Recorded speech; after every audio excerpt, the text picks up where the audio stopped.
Hi, what if you and I are two great streams of river that flow into the great ocean of the life of the Buddha?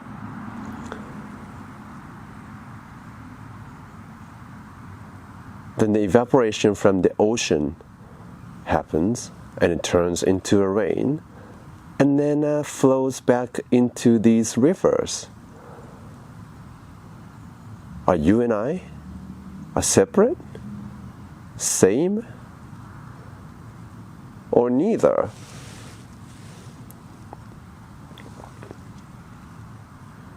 This oneness that preserves the difference of you and I, and nevertheless we are one. That's the beauty of the truth of the Lotus Sutra. That's the heart of the Lotus Sutra.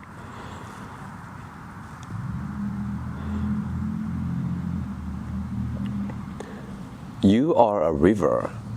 I am another river.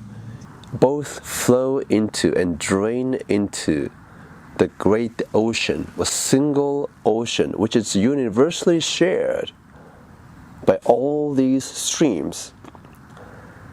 And that pours back onto you and I.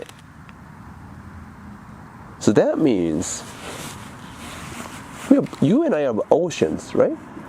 We are rivers, and yet as river, you and I are ocean too, right? Distinction between, for instance, the river and the ocean doesn't hold ultimately, because the river flows into the ocean and that flows back into the river. Content of the river is the content of the ocean. Level of the mineral and the saltiness are different. Quality are conditioned, but the nature of the wateriness, wetness, is universally shared and pervasively shared, both in all the streams of river and everywhere in the ocean, and everywhere in this universe. River is the ocean. Ocean is the river. River is just ultimately the name for the ocean, and it's vice versa. It's like a relationship between the sentient beings, unenlightened, struggling rivers, and the great life of ocean.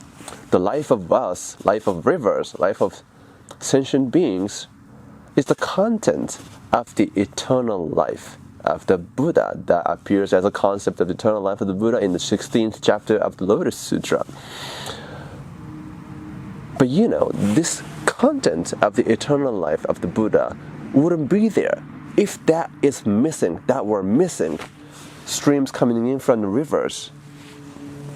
It's the eternal life of the ocean of the Buddha and the small, what appears to be small lives of all sentient beings like you and I. Are they different or the same? They are neither different nor the same. And that's how we are one, that preserves paradoxically the differences between them. So the oneness of the wisdom of the Buddha does not eliminate the differences, distinction between the Buddha and sentient beings, but rather it honors and reveals a new meaning of the conditional finite lives like ours. And nevertheless, that's how the great ocean of life, infinite life, appears as finite. That's the wisdom of the eternal life of the Buddha.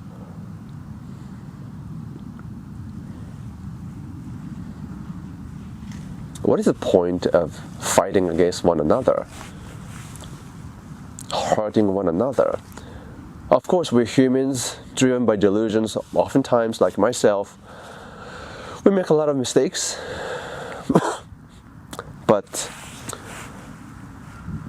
let's continue to uphold our hopes for becoming a better person for one another. Because if we are the ocean universally appearing as an individual river, hurting another river, another person, is hurting yourself, unbeknownst to you. Let's expand the range of rivers that you can take care of and care about and being kind to one another so that we can create and maintain the beauty and clarity of the beautiful, dynamic life of the great ocean of the Buddha, which is the truth about the life of you and I and everyone else. Be a beautiful river. Don't be afraid of comparing to the beauty of other rivers. We just function differently. And that's how we're supposed to be. It's funny if you say that river is more uglier than the other river. There's no ugly river. They're just rivers, just expressing they are. Let's express yourself without worrying about how others care about. Of course, you should not do any ethically wrong conducts which creates more suffering to the lives of yourself and others.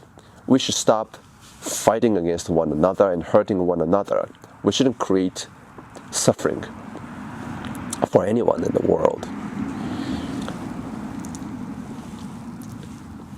Well, with that in mind, let's not be afraid of expressing ourselves. You have been always already a beautiful stream of river, unbeknownst to you, from the infinite past that continues into the infinite future, endless. Because you are the ocean, which has continued. As soon as you are aware of the presence of the ocean, it has already continued, right? There's no beginning, because it's beginninglessly infinite. It doesn't end. It goes forever. The rivers keeps changing, the ocean keeps changing. That's why Buddhism says everything is impermanent. Change is the nature, which is unchanging and eternal. The content of the eternality is the ceaseless change. Because of the change, we can see the growth of ourselves and others. Seeing that growth is your achievement of your practice. That's what makes you joyful. You are a river. I am the river too. Different rivers, but the same rivers. Let's beautify and blossom your life as a beautiful river. Don't stop the stream.